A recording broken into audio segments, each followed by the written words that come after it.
Haftadan ziyade Kongas köyünün merkezinde nerede kabul ederler Ukrayna'dan gelen insanları saymadan zametini 24 saat günde aşçılar işlerler. Birkaç sıra günde haşlak yemek Ukrayna'dan gelen insanlara diyini hazırlarlar. Onların işi için Şüküreti Devlet Kanselariyası Territorial Büro'nun yöneticisi Gennadiy Kazancı.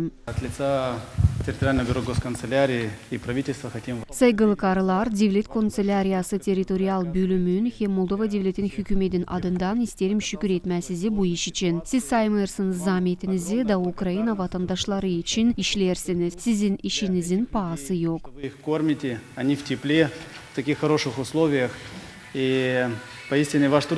İlk günden de burada Kristina Tatar işler. Anadırani her gün insanlara yardım etmeye savaşırlar. Нас вот четверо, мы троем, есть главный повар, тетя Маша, Колева Мария.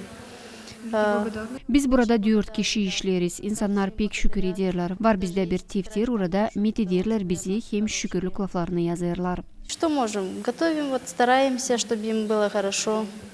Aşçıların birisi Kirekiya Kostan'da nişanadan insanlar yardım etmeye de savaşırlar onlara. Помогать пытаются, убирают за собой. Savaşırlar, yardım etmeye toplarlar artlarına sofrayı. Bize dini bu pek büyük bir yardım. Önemli onlar bizim sıcaklığımızı duysunlar.